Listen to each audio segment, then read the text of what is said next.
So I've got you all on mute currently and will be unmuting you here after we get through this. And so certainly hang on for any questions. Again, Greg Gust with the National Weather Service in Grand Forks, and I'm here with Amanda Lee, our service hydrologist, and we'll be giving you the prospects for a 2020 spring flood. And the bottom line up front, as you may have already seen from a handout we sent out earlier, that we are currently at or higher in our outlook prospects than we were for the 2019 spring flood. Last year was a top 10 flood along the main stem red, primarily, not so much on the tributaries, except in the southern part of the basin. But this year very well could be a top 5 flood, though much is left to be determined. We are on track for a record fall-winter period precipitation-wise.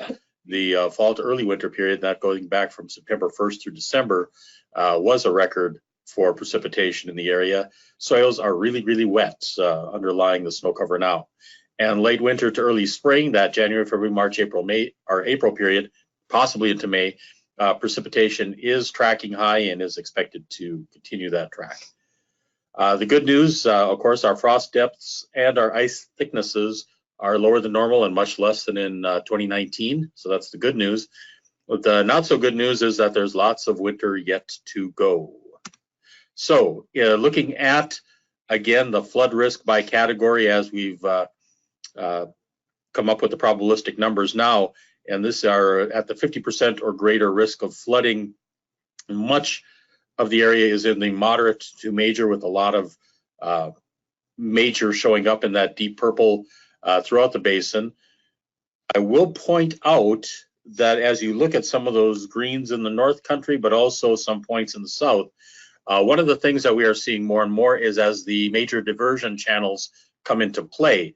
So I just wanted to speak on this quickly. Looking at the south part of the basin, that Cheyenne West Fargo diversion that came into effect here throughout the 90s and 2000 so far has had a marked increase on our decrease on the flooding into the West Fargo area.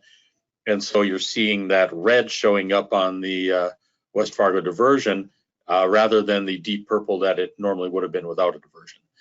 Down in Wahpeton Breckenridge, same type of thing. The Breckenridge diversion, which first came into play in 2006 flood, opening up in 2005, but that is now deviating a fair amount of flow around the gauge there at Wahpeton. So again, Wahpeton seeing the effect with a lower flood risk in the city itself. Outside the city, still fairly significant flooding expected.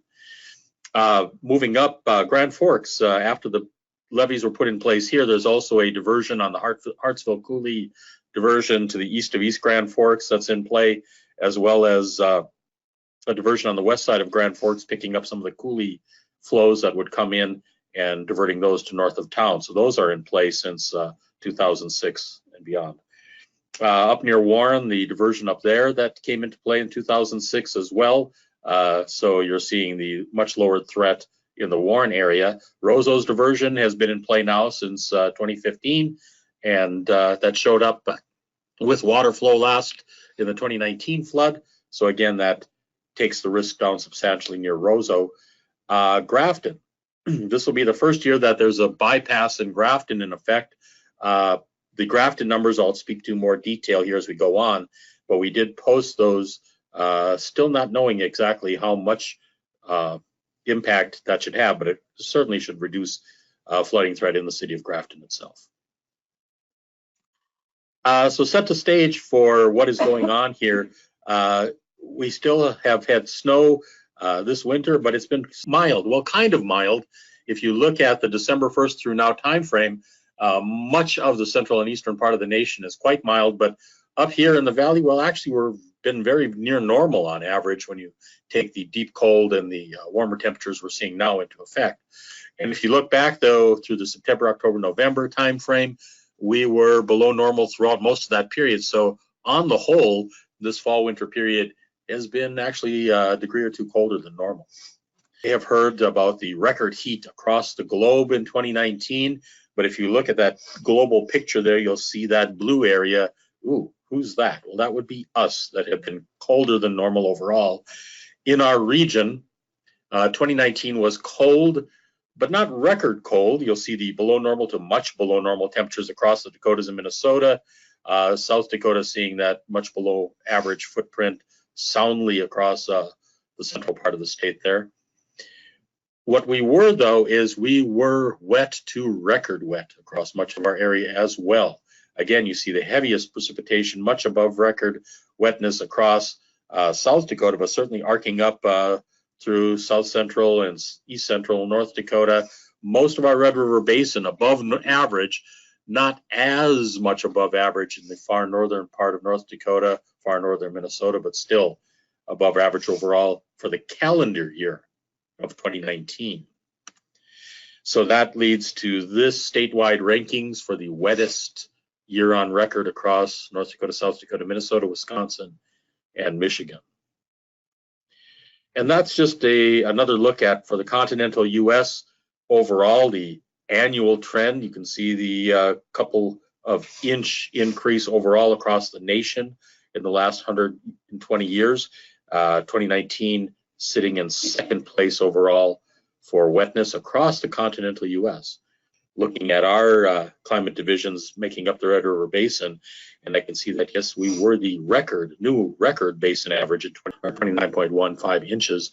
And again, that same trend here, over 2.5 inches in moisture that we've on average increased. But you can see that background blue line, that's our purplish blue line, that's the 10-year running average. So you can see how we had came off a wet cycle at the end of the early 1900s into the dirty 30s, if you will, with that much reduced precipitation, then up into what is called the mid-century normal period, where although precipitation, was quite variable, it at least stayed in a less cantankerous mode, if you will. Certainly since the late 1992-93 time period, we've been in a much wetter and equally chaotic precipitation pattern across the Red River Basin. So let's look across this Red River Basin. If we look at this map, which is showing the flow coming up out of the southern basin into Wahpeton, greenish brownish areas that are the basins that collect and flow through Fargo itself, less than a quarter of that overall basin area. Then you see those large areas that come in from east central North Dakota and northwest Minnesota that flow in between Fargo and Grand Forks, leading to the contributed flow there at the East Grand Forks gauge. And then the purplish areas coming in that contribute and add up at Pembina and Emerson, the border crossing there. The brown area, which is the Roseau on the Minnesota side of the river, the Roseau River watershed, that does come into the Red River on the Canadian side of the border, but there are some breakout flows there right up near the US-Canada border where a lot of water will start to dump into the northern branch of the two rivers there and come in that way. So something to keep in mind. But now this graphic here just shows in red the combined flow coming into Fargo, in green the combined flow adding in between Fargo and Grand Forks, and then the purplish blue line from the northern part of the basin. And you can see that increasing overall trend through the years, especially in the coming into Fargo and into Grand Forks. And a little bit of a decrease, 2011 showing the largest annual water year flow ever across the Red River Basin all the way up through Winnipeg.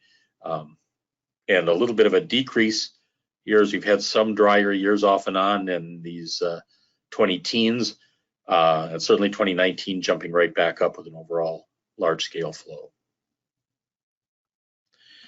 So I asked this question: when does the majority of our runoff and stream flow actually occur in these Northern Plains rivers? And if you look at that graphic, that's the 2018 hydrograph for Grand Forks.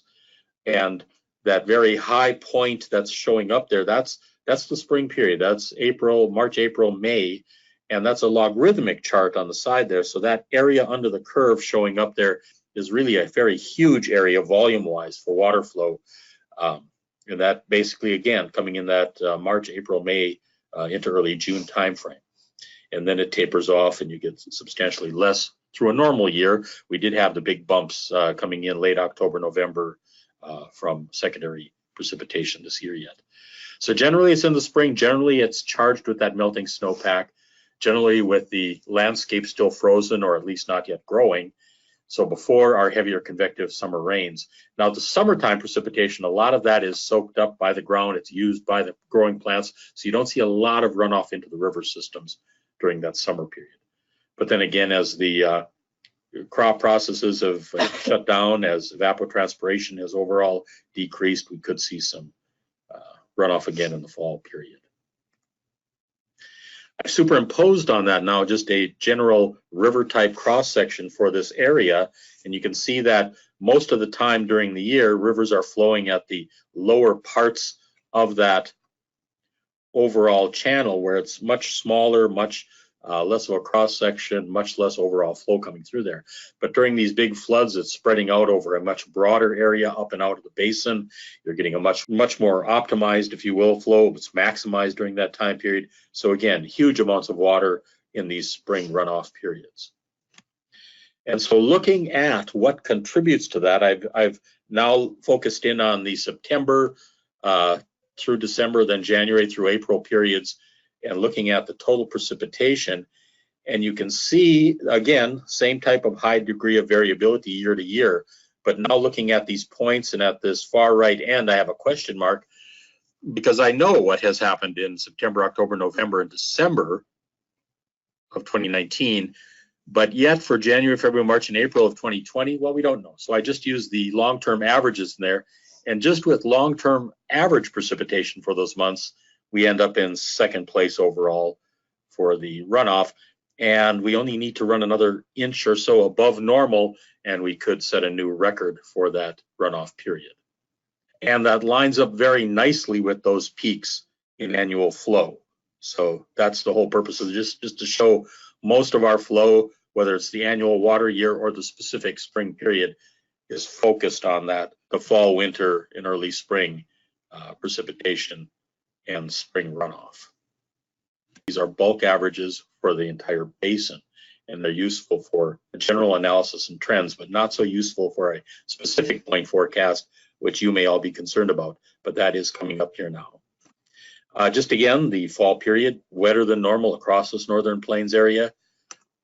Here's from September 1st to just a couple days ago, and you can see the departure from mean. So that's above normal precipitation, where we're dealing with several inches throughout the state of North Dakota, South Dakota, Minnesota. You can see those darker greens into blue showing up where you're dealing with 6 to 8 inches above normal precipitation in some areas just during that September 1st till now period. Did I mention that we've been wet? Well, yes. So Fargo at this point is holding at the second wettest on record for this time period, and much of that southern basin as well. As you get through the central and northern part of the Red River Basin here in the States, we're in first place soundly across this area. And again, that's 4 to 8 inches above normal for the period. I apologize in that graphic that you can't quite see up there in far northwest Minnesota, those dark greens and blues there, but I'm pretty sure those of you up there understand that that is quite wet and has been throughout the fall and into the winter period. Not as much snow, again, across along that north border area as there is just a bit further south from Oslo down into Grand Forks, down into Fargo and points south. This is that hydrograph again. The left-hand side of that is the 2018 curve. For much of the area, that was a fairly near normal type of flow in 2018. 2019 on the right-hand side showing much above normal flow, not quite record in the spring at all. But if you look at that circled area, the fall period of 2019, you can see that that was a record fall flood. And when I say record, it broke the previous record fall flood by a good 10 feet and 40% greater volume flow. Those bumps underneath there, those are the falls of 2008, 2009, and 2010. And pretty much from Fargo north, those are the record fall runoff years. And north of Fargo, all the points on the Red River set new floods of record for the fall period. In Fargo itself, it came in just under that record that was set back in October of 2008, which preceded the 2009 flooding. and came in just about what the 2010 peak was over there. So in general now, the flow at freeze up just was at or near record high levels across most of the basin at the 95th percentile or greater. I don't have a lot of dots to show you in there because they're frozen and running right now, but they were all in that black or dark blue shade going into freeze up across the basin here in mid-November. And also in that time period, we had still water parked on the landscape from all those heavy rains. So this was a picture taken back in early November north of Grand Forks here. There's water on the landscape with in fields that were still waiting to be harvested. Here's a harvested field north of Grand Forks, but it's ice now as things are freezing up. So water freezing on the landscape, and in some places, again, not able to get to the rivers and drain off in time. So we, underneath our snowpack, we have areas where there's still water that from that fall flooding that's frozen on the landscape. We have water in ditches parked from that, and even all the way down into the southern parts of the basin as well. There's excess water parked in ditches and on the landscape. And of course, fields that weren't harvested. That's a sugar beet field here near Grand Forks, Fisher, Minnesota, actually.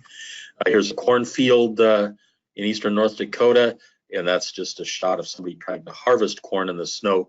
One thing that we do notice with these crops standing there, that there's not as deep of a frost underneath those unharvested fields because the snow in that extended area is acting as a good insulator. So people that are trying to harvest are finding they can still break through into the slushy and unfrozen ground below. And this was an image from the 9th of December, and it's right in the east central part of North Dakota. You can see Hillsboro and Mayville showing up on there. But that was cornfields peeking through the snow cover. So again, how much unharvested corn land is out there shows up. That could have some interesting implications into the runoff as we question how much of that water will come off from those snow fields or those cornfields into the runoff for the spring. So what's next? Well, we know that the first two, the key ingredients for a flood are well met here throughout the basin, both very near record amounts in fall moisture and base stream flow.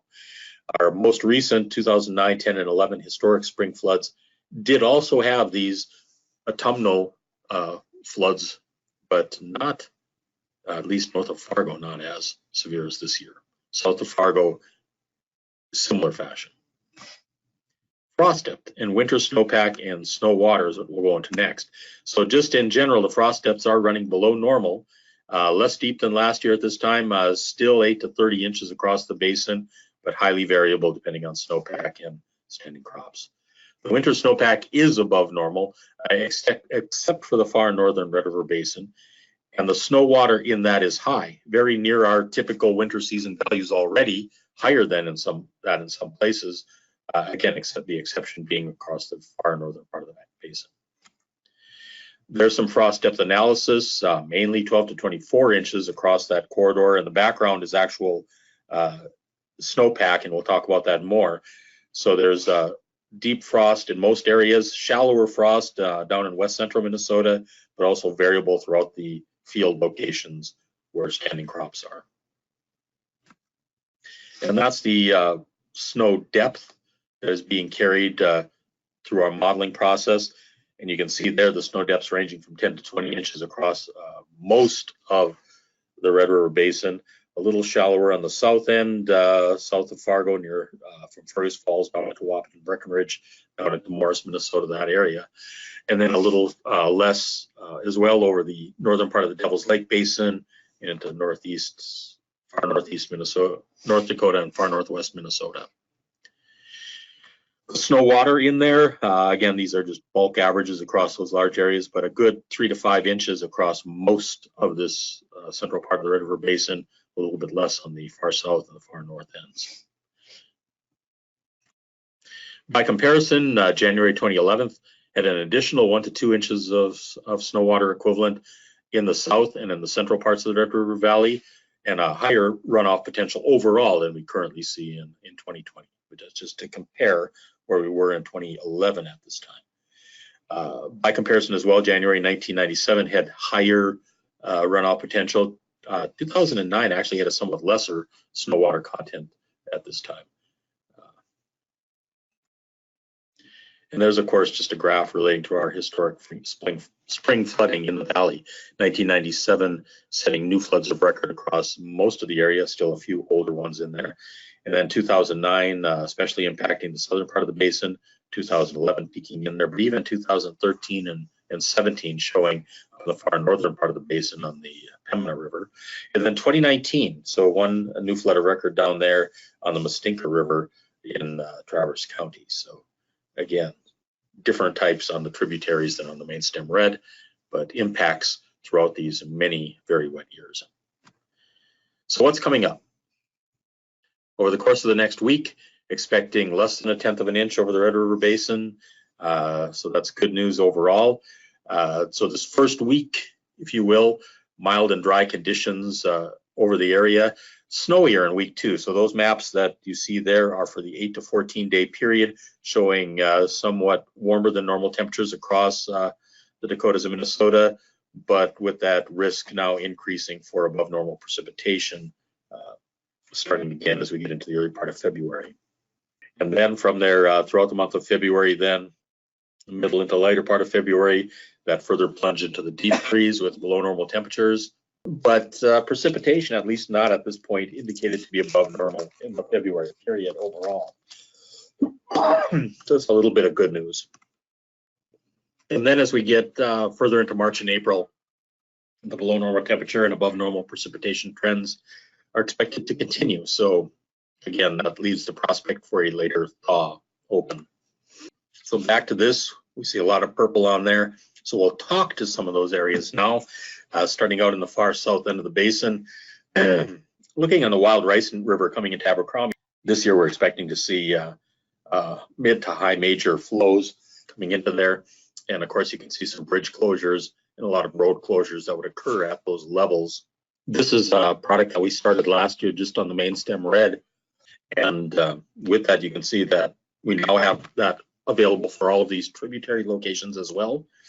And that address is available on the handout and on this slide. So you can see that degree of flooding in that middle zone for the showing up in here where the 50% point is again well below record, but Fargo-Moorhead again mid to high major showing in there as well. And going into the next, there we go on this other graphic. You can see we're coming in at that mid zone, 50%. That's actually a higher forecast now than the levels we saw in 2019 by a good foot or higher, still well below the 2011 levels there. This area, and I go into the Cheyenne at Valley City because we have some concerns there. We don't often see Valley City coming in at a major flood risk, largely because of the Bald Hill Dam, but there is just such huge flow potential on the Cheyenne River. If you would notice from the heavy precipitation that occurred last fall, as well as the heavy snow, both of those overlap throughout a large part of that middle and upper Cheyenne Valley and across much of east central North Dakota in general, and certainly across the Grand Forks area as well, and up into portions of northwest Minnesota. So this is one area where, again, a huge amount of flow potential coming in on the Cheyenne River. And with that, you can see that that 50% point is just below what would be standing as a flood of record from 2009. Flows on the Cheyenne River as well as onto the Maple River itself, all are coming in and moving west of Fargo into the Cheyenne diversion and up through there and coming in through Harwood into the Red River. So not directly impacting the Fargo-Moorhead area, but the rural areas in Cass County seeing those impacts. And then continuing up, a lot of flows throughout that central part of the basin itself, coming up into the Red River at Grand Forks. Again, looking at a major flood stage here with flood wall closures in town as well. Some questions on the rail bridge at that point, whether that would need to close. Here looking at the graphic, the PFAS graphic as we call it, you can see that that's nearly 2 feet above the flood that came through in 2019 at the 50% level. But you can see that we're also pushing high on getting into the 50-foot range or higher. So something again to pay close attention to if we continue into an above normal precipitation year. At the Red River at Oslo, again, that's going to flatline pretty high up there and keep that stage for a long period and likely see very broad outflows. Looking at this graphic, you see that it doesn't quite push up into the flood of record, but it is very close to, again, the levels that we saw in 2019. But with that much larger flow, an even larger and broader spread out in that Oslo area up through Drayton, and probably a longer period at the high water. Going into Grafton for a minute and breaking off the Park River there at Grafton, a new city bypass operational for this winter, and so that will take a lot of flow and remove that from the city proper. We are putting out the outlooks for that, but largely this is reflective of what will be going on outside the city. The risk within the city of Grafton will actually be lower overall than this graph would show, but this graph is reflecting the type of impacts that you would have then historically outside the city of Grafton. Still relatively minor to moderate overall, expecting to see below the much more significant floods of recent years, but higher than 2019. 2019 did not have much risk at all. Moving up through Drayton and into Pembina, very similar type of look and feel, where you're going to have again a major flood stage all the way Grand Forks, Oslo, Drayton into Pembina. Last year in 2019, there was not as much of a contributing factor coming out from those northern tributaries. There's a little more substantial flow coming in on those this year. Again, not as huge as the southern basin, but still showing up in there. So pushing it soundly into the major flood stage. And with that, those risks showing up where 50% line is very close to the levels that we're seeing there in 2009. 2009, which was a much bigger flood in the southern part of the basin, not as big a flood in Grand Forks and Points North. Moving over a little bit to Devil's Lake. So Devil's Lake Basin overall has somewhat lesser flows coming into there than you see in other parts, but it's still huge amounts of water moving into there. So we could likely see a 2 to 3 foot rise in that. And you'll see that that starts to push back above 1,450 feet. We were currently at 1,440, 49-ish. And so we had been rising all fall. This is the graphic for this past year. And you can see that we decreased substantially throughout the year, getting down near 1,448 in September, but then the heavy rains this fall. We've seen a steady uptick in those numbers throughout the fall and early winter months as the lake is still getting those inflows, and expecting those inflows to continue both from the fall precipitation and the snow melt. So with that, just on this large scale graphic showing the history of Devil's Lake, you'll see that we're going to be sitting up there and hanging somewhere above the 1,450 line as we get into the spring and summer period.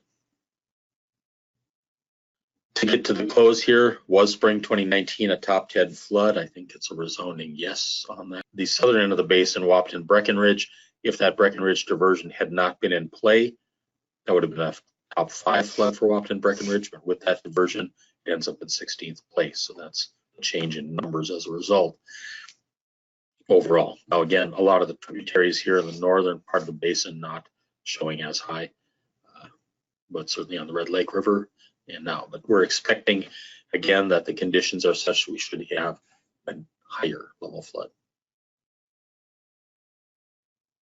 Lots of winter to go.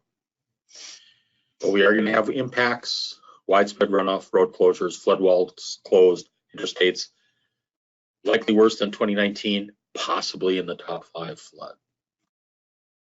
And these will be the next outlooks coming out Thursdays now, February 13th, 27th, and 12th.